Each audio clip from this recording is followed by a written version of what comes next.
Vamos viajar na maionese. Com Hugo Van der Ding e Tiago Ribeiro.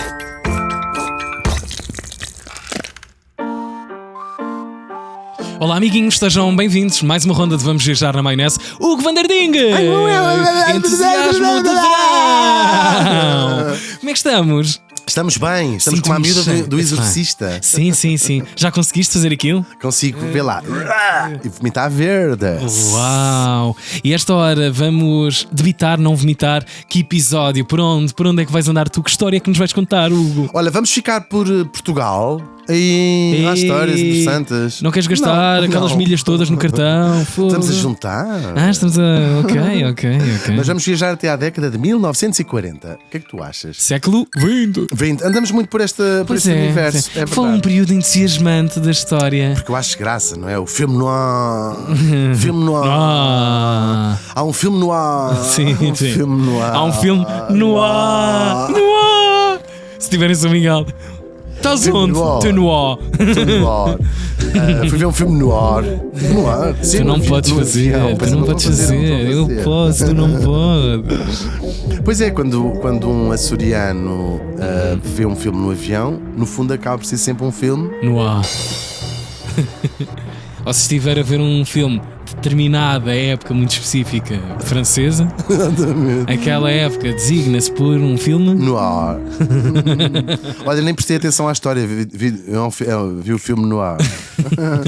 Vamos imaginar esta cena. Estamos dentro de uma repartição de finanças ou de outra coisa qualquer. Tiramos toda a gente fumava ainda. Exatamente. Não, estás dentro. Lá dentro, fazes mesmo. Funcionário.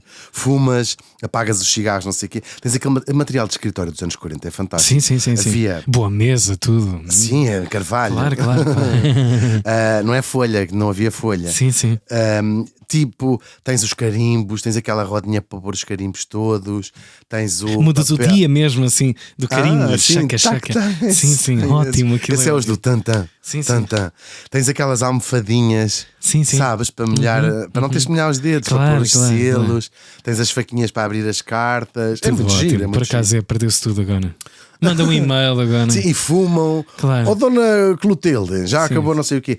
O papel de químico da cores. Bem, que era sim, assim, claro que me lembro. Outro dia passei por devia ser a antiga fábrica da Cores. Porque vi lá isso, o símbolo era assim uma secretária. Sei, no Parque das Nações. Será que é? Tem um símbolo muito perdido. Alguém se esqueceu daquilo. Sim, aquilo é ótimo para gamarem aquilo. Aquilo aqui uns anos então vai dar. Vamos lá. Sim, tratar desse assunto. Sim, e imaginamos, claro, uma coisa que era fundamental em qualquer escritório público ou privado na altura, que era a máquina de escrever.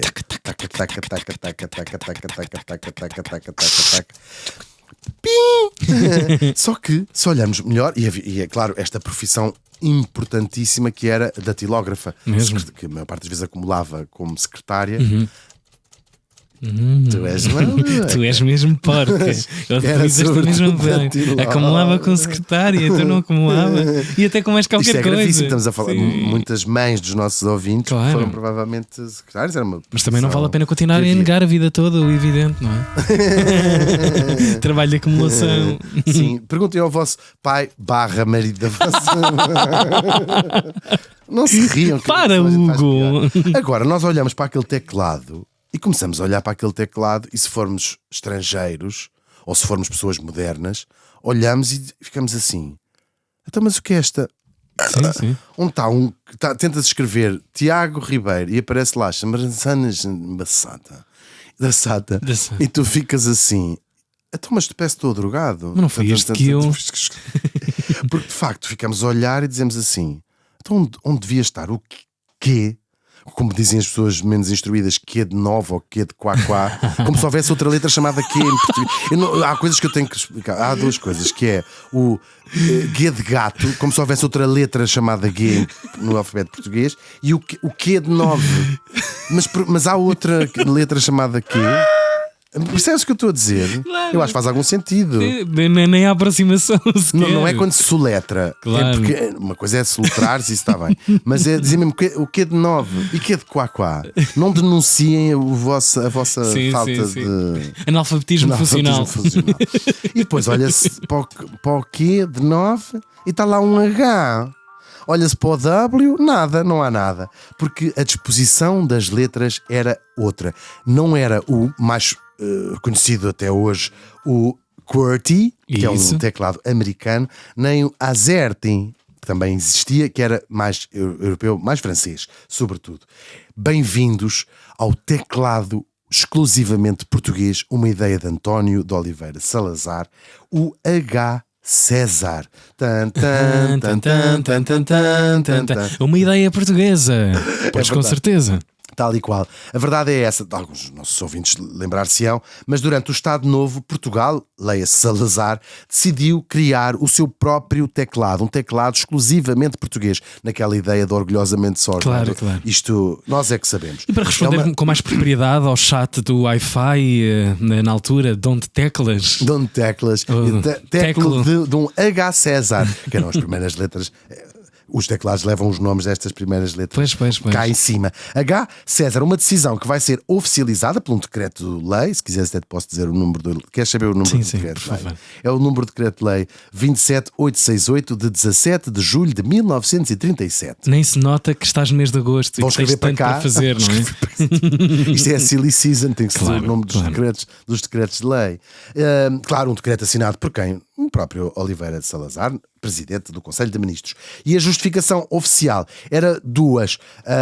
A primeira, defender a indústria nacional de máquinas de escrever. Portugal produzia máquinas de escrever. E claro, se tiver, é um bocadinho o que faz também a Apple hoje em dia. Se tiveres os carregadores que só eles é que têm, acabas por ter que comprar a própria máquina. É um circuito fechado. Portanto, as máquinas têm H. César e, portanto, tinhas que comprar a máquina. Torna-se proibido, vamos dizer, sim, proibido. Como é que eu ia te explicar? Passa a ser obrigatório os departamentos públicos terem máquinas de escrever H. César. E isto faz um o aparelho do Estado a vender-se a si próprio. Até porque isto vai envolver outras coisas. E o segundo momento era promover a eficiência da telegráfica em Portugal. Faz algum sentido. Porque é que no início as primeiras máquinas de escrever eram até redondas, tinha assim era um cilindro à volta. É muito interessante a história das máquinas de escrever, que vão revolucionar a velocidade e tudo mais, essa coisa. Antes tinha que ser tudo escrito à mão, não é? E até com a possibilidade já de fazer as cópias com o papel químico e essas ideias.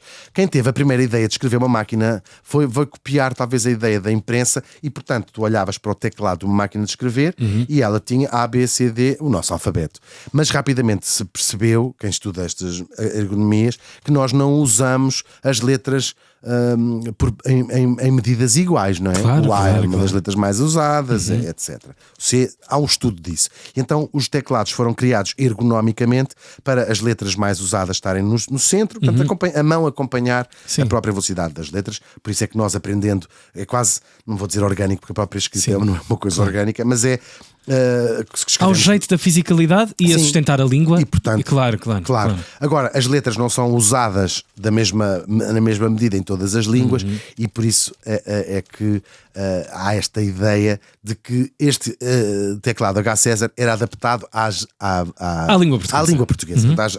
Ao uso das letras na língua portuguesa. E do ponto de vista da ergonomia, é verdade. E quanto mais intuitivo for a distribuição das letras, claro, mais rápido as pessoas conseguiram e mais naturalmente se escreve.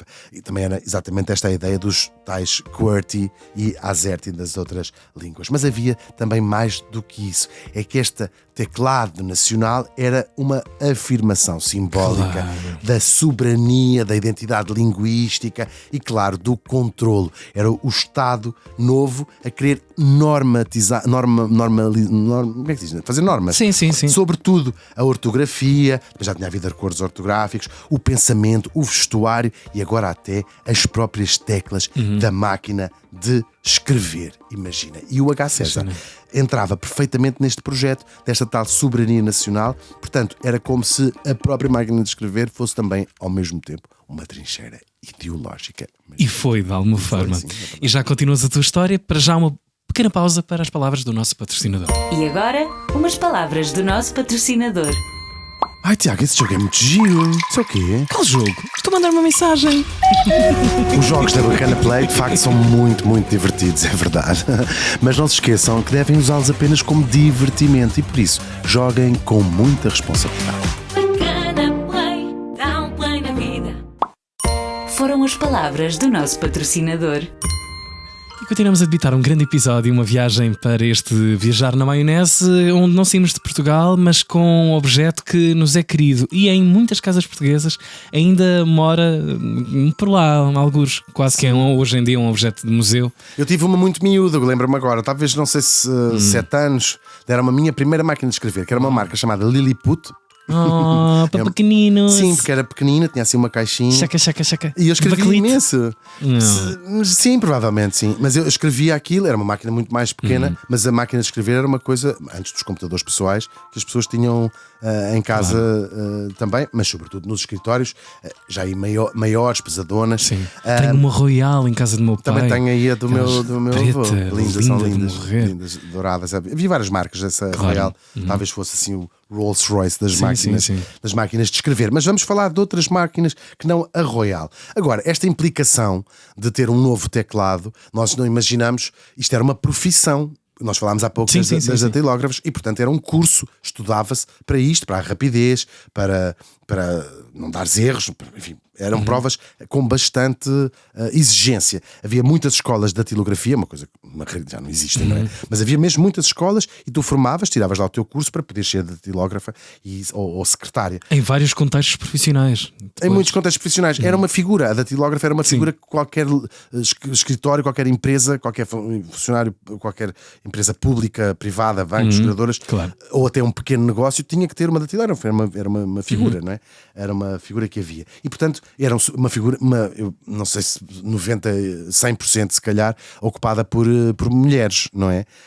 E, portanto, são milhares estas mulheres que vão fazer estes cursos nestas escolas de datilografia, sobretudo com a ideia da carreira como funcionária pública, que era um sonho de qualquer pessoa, porque era, claro, um emprego para a vida como funcionário público, com aquelas regalias todas que a gente sabia. E o H. César era obrigatório nas escolas de datilografia.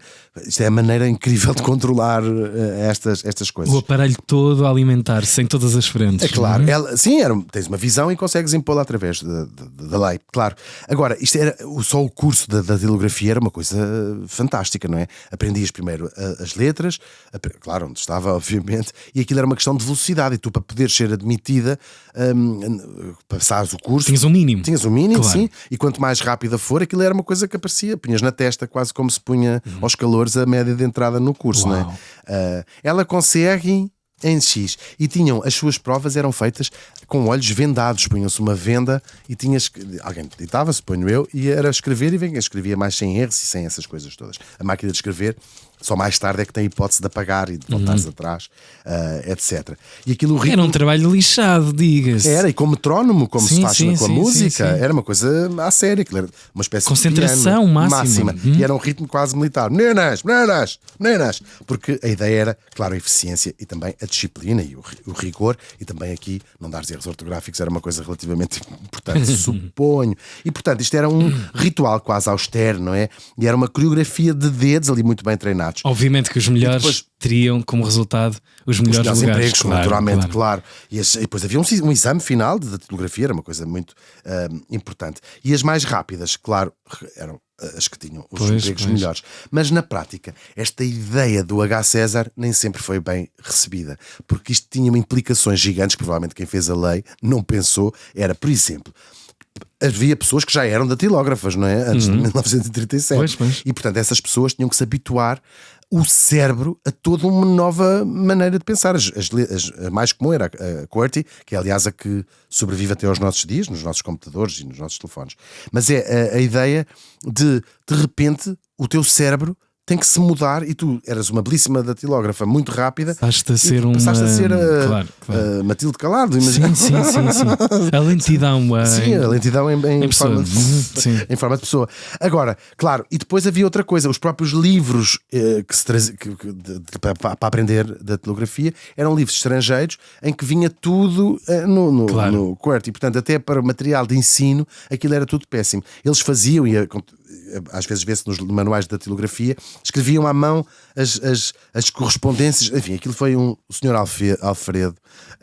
E depois havia muitas máquinas importadas que tinham, e eu importada. Vinham muitas máquinas importadas que não tinham relação com isto. Que não tinham, claro. E nessa altura, para resolver o problema das máquinas importadas, resolve entrar aqui a grande produtora de máquinas de escrever portuguesa. Chamava-se Messa. Hoje são peças de museu e de colecionador, Claro. não é? Ou Messa. Isto nada mais é do que Fábrica de Máquinas de Escrever, S.A.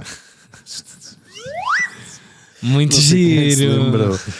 Ficava no Algueirão, em Mem Martins, no Concelho de Sintra, e chegou ela foi fundada em 1959, penso eu, apesar de já existir um bocadinho antes. Represente. Com o apoio do regime, não é? Vamos ter uma máquina portuguesa. E então, as únicas a fabricar o H. César e... Portanto, a partir de agora, Claro. só se conseguia comprar Messa, eram as únicas que tinha. Lá fora não se faziam estas coisas. Chegou a empregar 1.700 funcionários. Esta fábrica praticamente empregava toda a gente ali em Algueirão, Mem Martins. E vai se tornar um símbolo também, como outras empresas, da industrialização promovida e protegida pelo próprio Estado Novo. regime, claro, pelo próprio Estado Novo. E esta ideia da autossuficiência nacional, muito apregoada pelo regime, que vai dar coisas como... Por um lado, há marcas que beneficiaram disso. Aquele clássico de não havia Coca-Cola. Então não havia Coca-Cola, nasceram uma miríade de refrigerantes. Que nos chegam até hoje, são O clássicos. Smol é um clássico que chegou português. até hoje e outros também.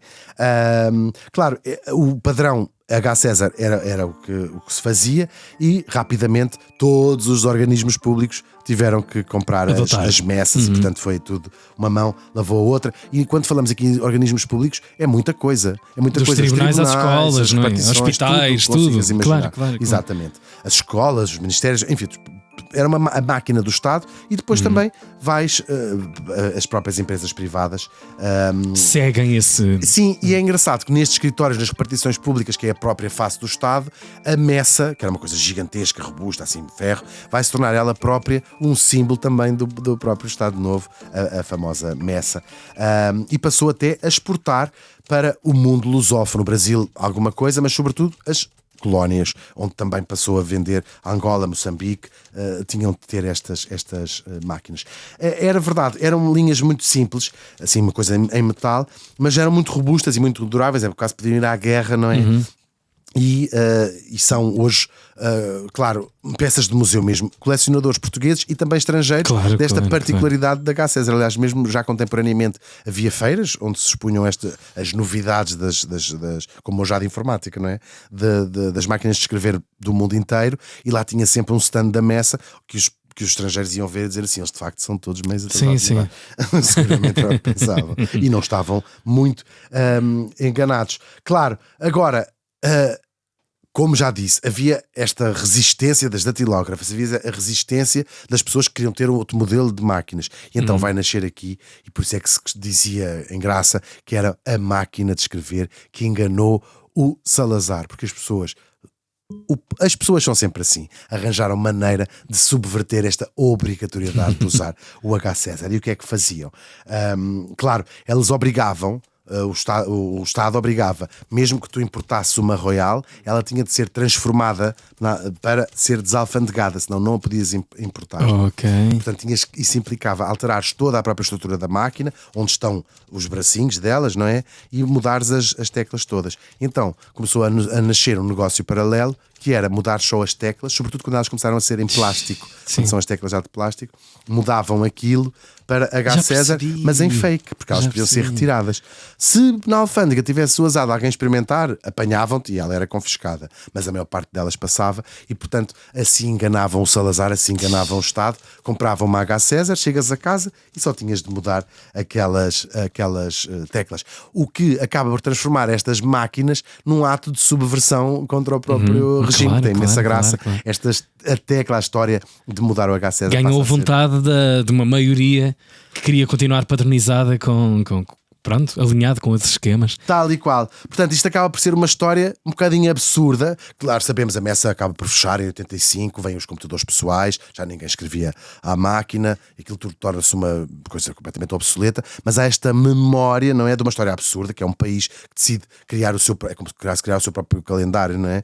Mas criar estas suas próprias teclas. Em que as pessoas estão alinhadas com outro cosmos, Claro, no fundo. uma forma de afirmar a identidade, mas que acaba por se transformar num regime, claro, que tenta controlar tudo, até o gesto de escrever à máquina, e que acabou por ser controlado por umas simples teclas de plástico, imagina tu. Gostei muito deste episódio. Gostaste? H. Sim. César. E respondemos bem à pergunta de onde teclas. Perceberam que de H. muito longe. César. Queres fazer um barulho da máquina enquanto eu digo o crédito final? Não, isso é música. Vais pôr que estás a aquela, dizer. sabe? Vais pôr. Sabes o que eu estou a dizer? Sim, sim. O concerto de máquina Sim, sim, sim. A produção da Força de Pressão, podias continuar. Ainda há o apoio sempre da Bacana Play. O vídeo Espera, é cada pessoa da tens que fazer, deixar mudar de linha. Ok. Começa do princípio. Força de Pressão na produção deste programa. Ainda também o patrocínio da Bacana Play. O vídeo da Matilde Calada. Ainda também Noise Earth na banda sonora. Isto parece uma música do Noise Earth. Pois é. A voz off da Mia Tomé. Tu és o Vanderding. Eu sou o outro também. Estamos de regresso com episódios duplos. Rapidamente. Subscrevam isto. Por amor de Deus, subscrevam. Sim, E partilhem com as vossas avós. Elas vão adorar. E taguem adorar. lá o pessoal. Elas lembram-se do a dizer. H. César. Então não se lembram? Deve ser o único que se lembram sim, também. Sim, em vários contextos. H. E não César. cala-te boca, cala-te boca. Vamos viajar na maionese. Com Hugo Vanderding e Tiago Ribeiro.